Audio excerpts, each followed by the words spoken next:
ये सुन मोक्ष कहता है, क्यों पढ़ाई करने जा रहा, इसका मतलब ये तो नहीं कि मैं अकेला रहूं, मुझे भी गर्लफ्रेंड चाहिए। ये सुन अनिरुद्ध उसके आंखों में देखता है, फिर उसके होंठों के करीब जाता है तो मोक्ष की सांस गहरी होने लगती है और उसके आंख बंद हो जाते हैं। तभी उसके होंठों के बेहद करीब आता है तो उसका अनिरुद्ध का गर्म सांस उसके होंठों को छू रहा होता है, जिस कारण मोक्ष तो जैसे पूरा खो ही गया था। वही अनिरुद्ध उसके होंठों के करीब आ कहता है, तुम कभी गर्लफ्रेंड नहीं बना पाओगे। इतना कहने के बाद वो उससे दूर हो जाता है और कहता है, अब तुम्हारा ख्याली पुलाव बनाना खत्म हो गया हो तो जल्दी से रेडी होकर बाहर आ जाओ, नहीं तो पहले दिन ही लेट हो जाओगे। ये सुन मोक्ष, जिसकी धड़कने अनिरुद्ध के इतने करीब आने से रुक चुका था, तो अनिरुद्ध फिर आगे कुछ ना कह जाने लगता है।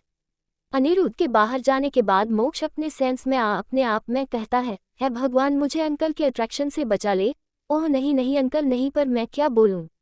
आखिरी के शब्द मोक्ष बहुत मासूमियत से कहता है, तभी अपने गाल पर थपथपाते हुए कहता है, अरे बाबा अभी ये सब सोचने का वक्त नहीं है, अगर मैं टाइम पर रेडी नहीं हुआ तो वो मुझे मार डालेंगे अपने बातों से।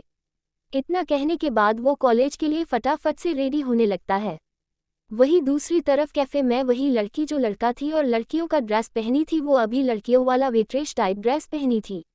वो अपने कैफे ओनर के पास जा पेपर पर लिखता है, आज से मेरा कॉलेज स्टार्ट है तो क्या मैं जा सकती हूँ।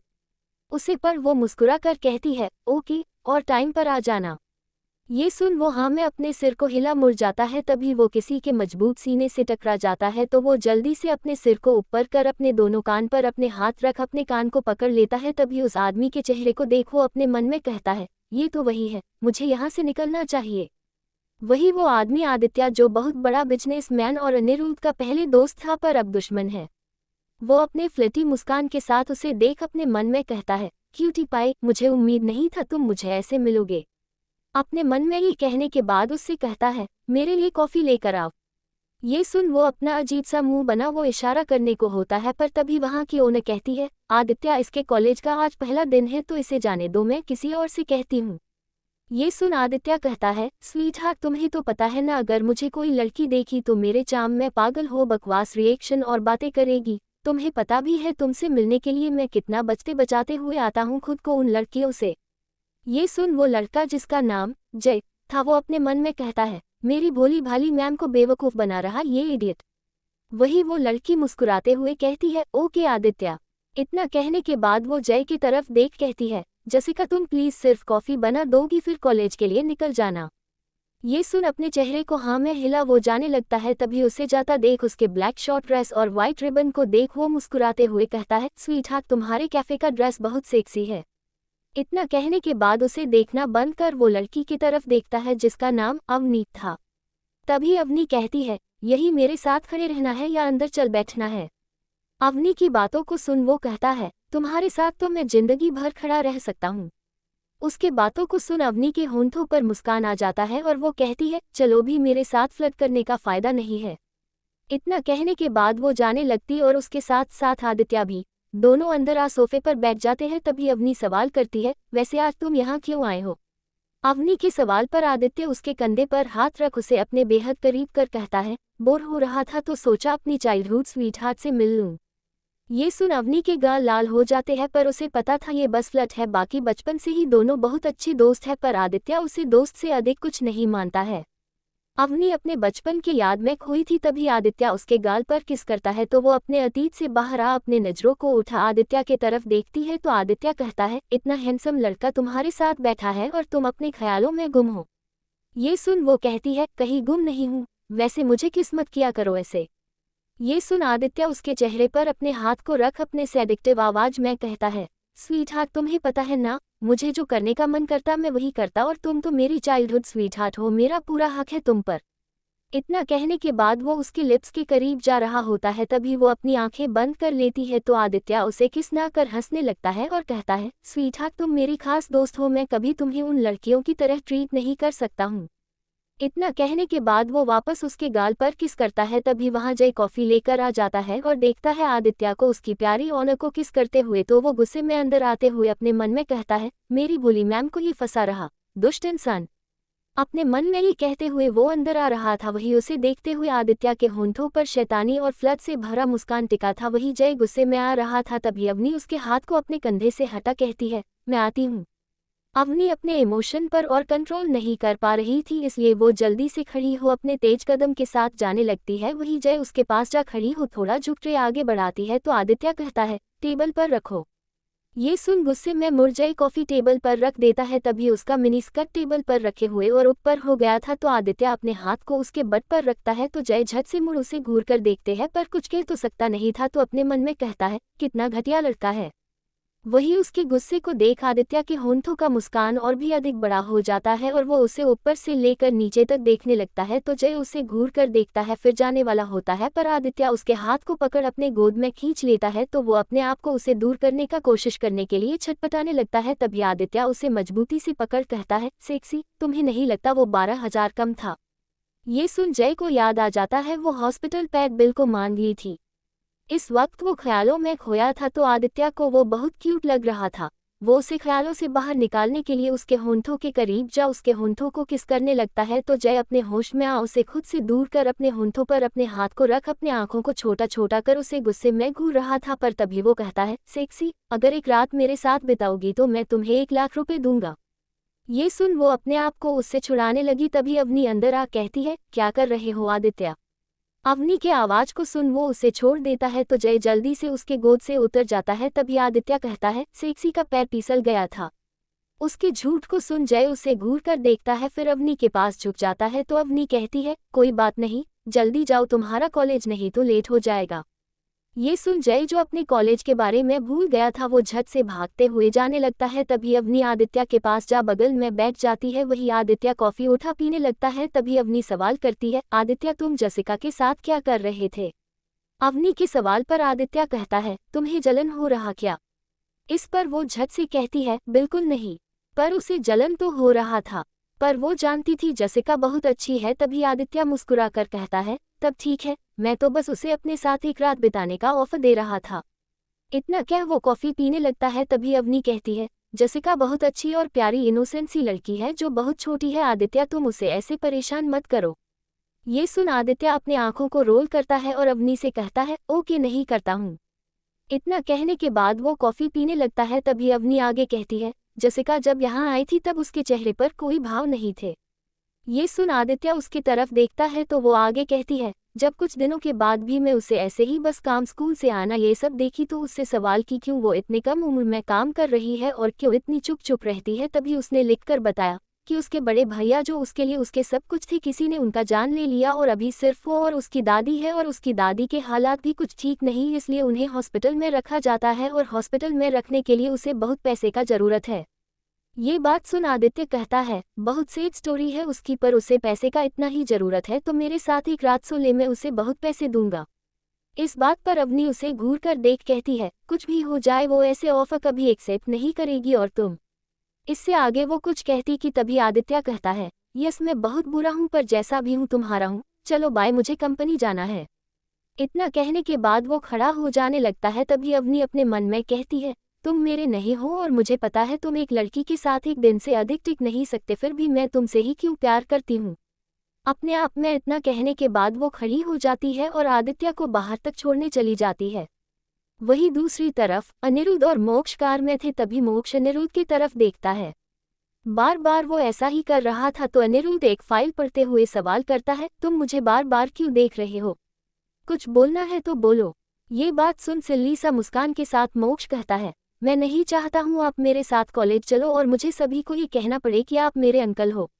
मोक्ष के बातों को सुन अपने आईब्रो को उचका अनिरुद्ध उसे घूर कर देखता है, फिर कहता है, ओके। ये सुन मोक्ष खुश हुआ होता है पर तभी अनिरुद्ध कहता है, पर म्यूजिक से खुद को दूर रखोगे तब? ये सुनना चाहते हुए भी मोक्ष को हाँ बोलना पड़ता है।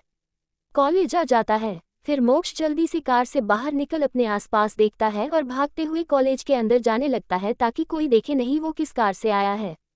अनिरुद्ध का कार बहुत लग्जरी था, साथ ही ये कार मुंबई में कुछ लोगों के पास ही था जो बहुत अमीर हो, तो कार से उनके बैकग्राउंड का पता लगाना किसी के लिए मुश्किल नहीं था। वो मोक्ष इस बार नहीं चाहता था कि उसके बैकग्राउंड को देखकर कोई उससे दोस्ती करे। वो भागते हुए जा रहा था तभी एंट्रेंस गेट के पास एक लड़के से टकरा जाता है और वो लड़का जमीन पर गिर जाता है तो मोक्ष उसके तरफ देख सॉरी बोल अपना हाथ आगे बढ़ा देता है तो वो भी उसके हाथ को पकड़ लेता है। फिर वो उसके उठने में हेल्प करता है और दोनों बातें करते हुए जाने लगते हैं। तभी दोनों एक दूसरे को नाम बताता है। मोक्ष, जय दोनों अपना नाम बता देते हैं। तभी दोनों को पता चलता है दोनों का एक ही फैकल्टी में है। तो मोक्ष उससे फ्रेंडशिप करता है। वही उसका सिर्फ एक ही दोस्त थी जो उसके साथ इसी फैकल्टी में एडमिशन ली थी। तो अब उसका दूसरा दोस्त भी बन रहा था, तो वो खुशी खुशी उसे अपना दोस्त बना लेता है। दोनों बातें करते हुए क्लास पहुंच जाते हैं और दोनों ही लगभग इतने वक्त में सब कुछ अपने बारे में बता चुके थे। क्लास आ जाता है और दोनों क्लास के अंदर जाते हैं, जहां जय की दोस्त रचना पहले से ही मौजूद थी। जब रचना जय को देखती है तो खड़ी हो जय के पास जाती है, पर तभी उसका नज़र उसके बगल में खड़े मोक्ष पर जाता है, तो वो अपनी नज़रें झुका लेती है। रचना जो दिखने में बहुत प्यारी थी, बड़ी बड़ी प्यारी भूरी आंखें, हल्के घुंघराले कमर तक आते बाल, गुलाब की पंखुड़ियों जैसा होंठ, वो दिखने में तो बहुत प्यारी थी पर जल्दी किसी से बात नहीं कर पाती थी। यही रीजन था कि जय सिर्फ उसका दोस्त था। आज तक वो अपने सिर को झुका अपनी आंखें इधर उधर मटका रही थी। तो मोक्ष मुस्कुराते हुए कहता है, यही है तुम्हारी दोस्त जय? इस सवाल पर जय हाँ कहता है। तो मोक्ष अपने हाथ को आगे बढ़ा कहता है, मेरा नाम मोक्ष है। ये सुन वो अपनी नजरें उठाती है और मोक्ष से हाथ मिलाने की जगह जय की तरफ देखने लगती है। तो जय कहता है, आज से ये भी हमारा दोस्त है। ये सुन रचना हल्की मुस्कान के साथ अपने हाथ को आगे बढ़ा देती है और मोक्ष के हाथ से मिला अपने प्यारे आवाज में कहती है, रचना। दोनों की दोस्ती हो ही रही होती है, तभी क्लास के अंदर कुछ और लड़के आते हैं। तभी उन लड़कों का नज़र रचना पर पड़ता है, तो वो कहते हैं, हमसे भी हाथ मिला लो। ये सुन रचना अपने हाथ को पीछे कर अपने सिर को झुका लेती है और अपने शीट पर जा बैठ जाती है। वही मोक्ष और जय उसके पीछे वाले शीट में, वही वो लड़के रचना के अपोजिट साइड में बैठ जाता है और एक लड़का रचना के बगल में आकर बैठता है। ये देख मोक्ष और जय को बहुत गुस्सा आता है और मोक्ष उससे कहता है, देखो तुम किसी और शीट में जाकर बैठो। ये सुन वो लड़का मुड़ मोक्ष को अपने कठोर नज़र से देख कहता है, अच्छा और वो क्यों, तुम्हारी बंदी है क्या? इस बात पर मोक्ष गुस्से में कहता है, नहीं दोस्त। ये सुन वो रचना की कमर पर हाथ रखता है, तो रचना गुस्से में देखती है। वही वो लड़का कहता है, तो दोस्त बनकर रहो आज से, क्योंकि ये मेरी बंदी है। इस बात पर गुस्से में मोक्ष और जय दोनों खड़ा हो जाता है और आगे आ मोक्ष उस लड़के के कॉलर को पकड़ जमीन पर फेंक देता है, तो उसके सारे दोस्त भी खड़े हो जाते हैं। फिर मोक्ष जय का उन लड़कों के साथ लड़ाई होने लगता है और क्लास में मौजूद लोग ये नज़ारा हैरानी से देख रहे होते हैं। किसी ने नहीं सोचा था कॉलेज के पहले दिन सभी को ये देखने को मिलेगा। तभी कुछ प्रोफेसर्स आते हैं और लड़ाई देख गुस्से में चिल्लाकर कठोरता से कहता है, बंद करो लड़ाई। प्रोफेसर के आवाज को सुन सभी रुक जाते हैं। तभी प्रोफेसर्स उन लड़कों का हालत दिखता है। सभी के बाल बिखरे हुए थे और किसी की शर्ट का बाजू फटा था, तो किसी की शर्ट का पूरा बटन, तो किसी का शर्ट उसके शरीर में ही नहीं था। सभी को प्रोफेसर्स प्रिंसिपल रूम ले जाते हैं और सारे लड़के प्रिंसिपल चैम्बर में खड़े होते हैं। वही रचना प्रिंसिपल ऑफिस के बाहर परेशान खड़ी होती है। वही सभी स्टूडेंट को अपने पेरेंट्स को बुलाने को कहा जाता है, तो सभी कॉल कर बुला रहे थे, पर जय की तो बस दादी थी और भाई का मर्डर हुआ था, जिसमें आज तक उसका बॉडी नहीं मिला था, पर खून से लथपथ उसका कपड़ा मिला था। तो सभी मान लिए वो मारा जा चुका है और वो अपनी दादी को बुला नहीं सकता था क्योंकि वो एडमिट थी। वो परेशान खड़ा था, किसी बुलाए ये सोचकर। वही मोक्ष अनिरुद्ध को बिल्कुल नहीं बुलाना चाहता था। अगर वो आ गए तो वो उसका नेफ्यू है, इस बात का खुलासा हो जाएगा। और दूसरी बात, अगर अनिरुद्ध को पता चला कॉलेज के पहले दिन ही वो फाइट किया है, तो अनिरुद्ध पता नहीं उसे क्या सजा देगा। और उसकी सजा को सोचते ही मोक्ष का शरीर कांप उठता है। दोनों ख्यालों में खोए थे। तभी प्रिंसिपल कहता है, तुम दोनों खड़े क्या हो, कॉल कर अपने पेरेंट्स को बुलाओ।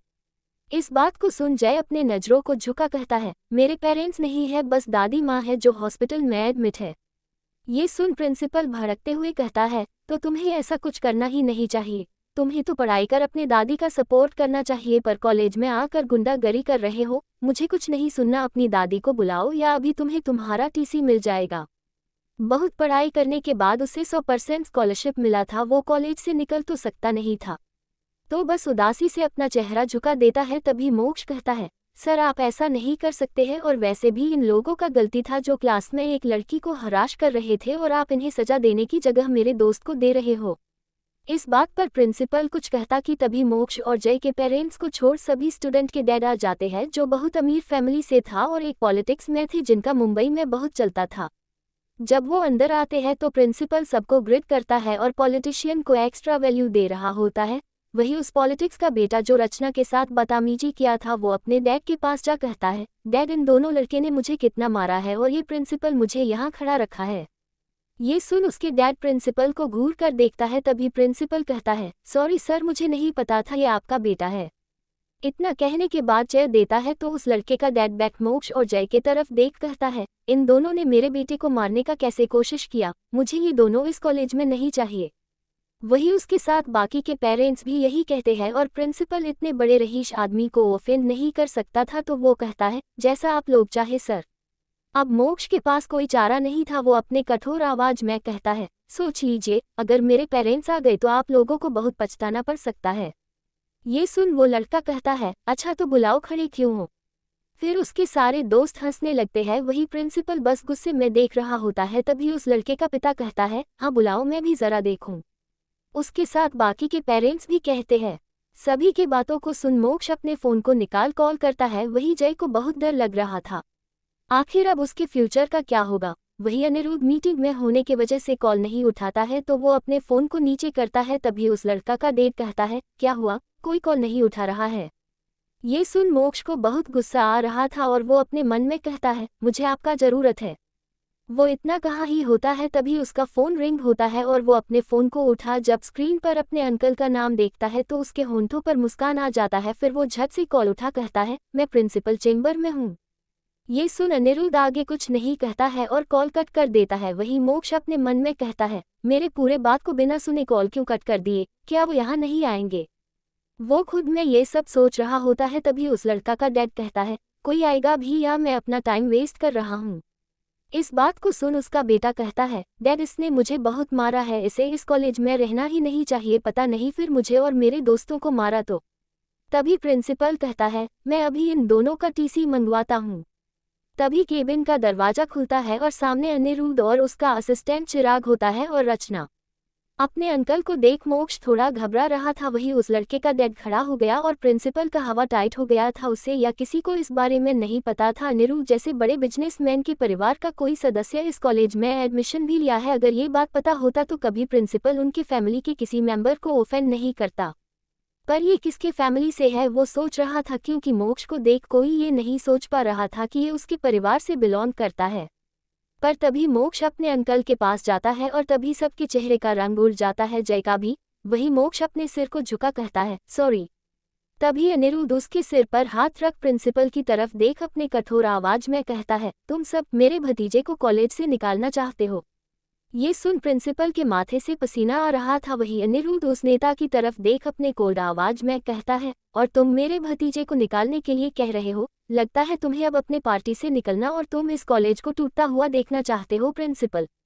ये सुन दोनों झट से एक साथ कहते हैं, सॉरी सर। वही अनिरुद्ध अपने हाथ को मोक्ष के सर से हटा चेयर पर जा बैठ अपने कोल्ड आवाज में कहता, मुझे अपने पावर का मिसयूज करना पसंद नहीं है, पर कोई मेरे परिवार के साथ गलत करने का सोचे भी तो मैं उसके जिंदगी को बर्बाद कर देता हूँ। और अगर तुम लोग चाहते हो मैं ऐसा नहीं करूँ तो अपने अपने बेटे को मोक्ष के पैर पर गिर फिर माफी मांगने के लिए कही, और जिस लड़की को ये लोग हराश करने का कोशिश किए उससे भी माफी मांगे। ये सुन उन सब के डैड अपने अपने बेटे को माफी मांगने के लिए कहते हैं, पर नेता का बेटा अपने डैड से कहता है, डैड आप पॉलिटिकल पार्टी के हेड हो फिर क्यों। इससे आगे वो कुछ कहता उसके डैड उसके गाल पर एक तमाचा खींच कर लगाता है और कठोरता से कहता है, तुम मेरे बेटे हो या क्या, जाओ जाकर माफी मांगो। अपने डैड के थप्पड़ पड़ने से वो आगे कुछ नहीं कहता है और वो और उसके दोस्त जा मोक्ष से माफी मांगने के बाद रचना से भी मांगते हैं। तभी मोक्ष कहता है, मैं माफ नहीं करूंगा क्योंकि अभी तक तुम लोगों ने जैसे माफी नहीं मांगा है। ये सुन गुस्से में सभी मोक्ष को घूरते हैं, पर कोई उसके खिलाफ अभी जा नहीं सकता था, इसलिए सभी जैसे भी माफी मांग लेते हैं। फिर अनिरुद्ध खड़ा हो बाहर जाते हुए मोक्ष को अपने कठोर नज़र से देखता है तो मोक्ष अपने मन में कहता है, अब तो मेरा शामत आने वाला है।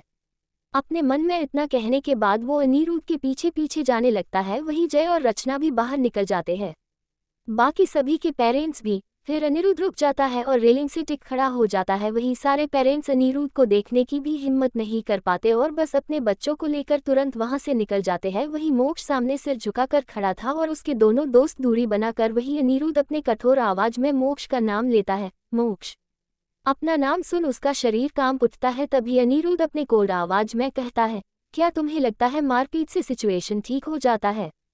अनिरुद्ध के इस सवाल पर मोक्ष ना में सिर हिलाता है। वही अनिरुद्ध अपने दोनों आईब्रो के बीचों बीच अपने हाथ रख गुस्से में कहता है, मुझे समझ नहीं आता तुम्हारा क्या होगा। इतना कहने के बाद अपने हाथ को वहां से हटा उसे डांटना शुरू करता है। वही दूर खड़ी रचना उसे देख जय से कहती है, यार वो कितने हैंडसम है, अगर उनकी शादी नहीं हुई होगी तो मैं मोक्ष की आंटी बनना चाहती हूँ। ये सुन जय उसे हैरानी से देख कहता है, तू पागल हो गई है। ये सुन रचना मुस्कुरा देती है और कहती है, ये मजाक था। वही मोक्ष को आज का पूरा डोज मिल चुका था। तभी अनिरुद्ध अपने कोल्ड आवाज में कहता है, इस हालत में तुम क्लास तो कर नहीं सकते हो, तो जाओ तुम्हारे न्यू दोस्त तुम्हारे आने का जो इंतजार कर रहे हैं उन्हें बुलाओ, मैं घर छोड़ दूंगा। ये सुन मोक्ष कहता है, ओके। इतना कहने के बाद वो भागते हुए वहां जाता है और अपने दोनों दोस्त के पास आ कहता है, चलो अंकल ने कहा है वो तुम दोनों को भी घर छोड़ देंगे। ये सुन जय रचना दोनों कहती है, नहीं हम चले जाएंगे। तभी मोक्ष बहुत मनाने का कोशिश करता है तो अनिरुद्ध वहां आ कहता है, चलो मुझे लेट हो रहा है। ये सुन जय और रचना का कुछ आवाज ही नहीं निकलता है और जो ना कह रहे थे अनिरुद्ध के आगे बढ़ते ही तीनों भी शांति से चलने लगते हैं। कुछ ही वक्त में कॉलेज से बाहर निकल पार्किंग लॉट में आ जाते हैं। फिर चाली कार का दरवाजा खोल देता है तो अनिरुद्ध तीनों को पीछे बैठने का इशारा कर खुद आगे जा बैठ जाता है। वही चाली ड्राइविंग सीट पर। फिर कार स्टार्ट हो जाता है तो मोक्ष बार बार अपने अंकल को मिरर में देख रहा होता है। ये देख रचना उसके कान के करीब जा धीरे से कहती है, तुम्हारे अंकल बहुत यंग है, क्या ये सच में तुम्हारे अपने अंकल है? ये सुन मोक्ष उसकी तरफ देखता है। वही अनिरुद्ध को भी मोक्ष दिख रहा था और जब कोई लड़की उसके कान के करीब जा कुछ कहती है तो उसे अच्छा नहीं लगता है, इसलिए वो देखना बंद कर अपनी आंखों को बंद कर देता है। वही मोक्ष उससे धीरे से ही कहता है, नहीं। ये सुन रचना उसे सवाल से भरे नजर से देखती है। तभी मोक्ष फुसफुसाते हुए आगे कहता है, मेरे डैड ने मुझे अडॉप्ट किया था, पर डैड अंकल और मेरी बहन कभी मुझे ये फील नहीं होने देती कि मैं एडॉप्टेड हूँ। ये सुन रचना मोक्ष के तरफ देखती है और कुछ कहती कि तभी अनिरुद्ध गुस्से में चिल्लाकर कहता है, मोक्ष खुशफुसाना बंद करो। उसके कड़क आवाज को सुन रचना मोक्ष दोनों शांत हो जाते हैं। वही जय उन दोनों को देखता है, फिर अफसोस से अपने चेहरे को हिलाता है। रचना और जय का घर आसपास था। कुछ ही वक्त में आ जाता है और वो दोनों मोक्ष को बाय बोल कार से बाहर निकल जाती है। फिर कार आगे बढ़ जाता है। वही जय रचना से कहती है, क्या तू सच में मोक्ष के अंकल के प्यार में पड़ गई है? ये सुन रचना कहती है, वैसे वो बहुत अच्छे हैं पर मैं प्यार में नहीं पड़ी हूँ, वो बस मजाक था। इस बात पर जय उसे देखता है। बस वही रचना फिर कहती है, वैसे मैं आज कुछ नोटिस की। ये सुन जय सवाल करता है, क्या? जय के सवाल पर रचना झट से कहती है, मोक्ष पूरे टाइम अपने अंकल को ही देख रहा था, वैसे भी वो मोक्ष के अपने अंकल नहीं है, मतलब कुछ तो एक्साइटिंग होगा ही दोनों के बीच। रचना की बातों को सुन जय को चक्कर आ रहा था और वो उसके सिर पर चपत मारते हुए कहता है, रचना यार तू नोवेल की दुनिया से बाहर आ। मोक्ष के लिए वो उसके अपने अंकल है और दो लड़कों के बीच प्यार नहीं होता है, ये बस तेरे फालतू नोवेल में होता है।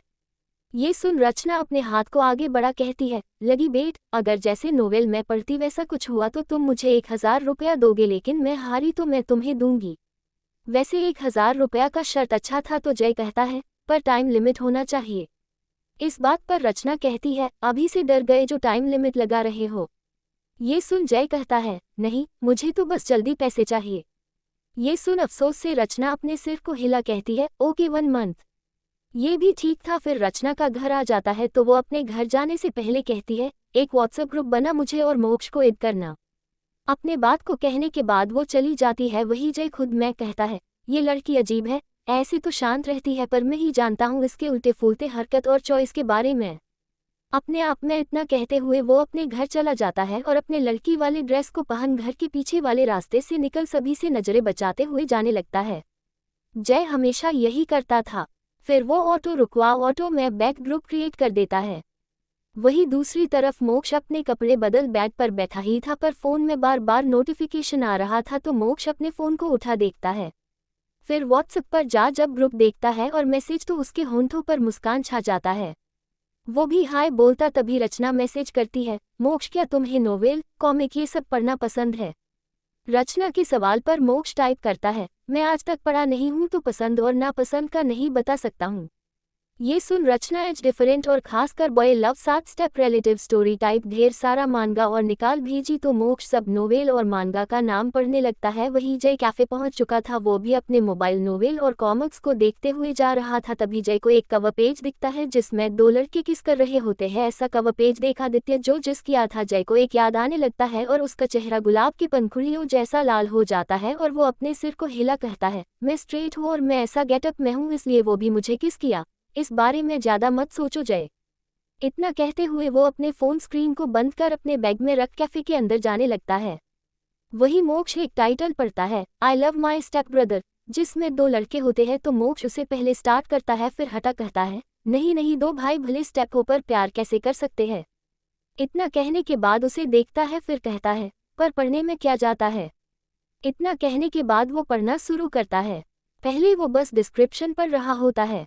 योरी और उसके जुड़वा भाई इकू बचपन में बहुत करीब हुआ करते थे, लेकिन हाल ही में योरी इकू के प्रति ठंडा पड़ गया है और हमेशा उससे दूर रहने के लिए उत्सुक रहता है। इकू योरी के रवैये से उलझन में था।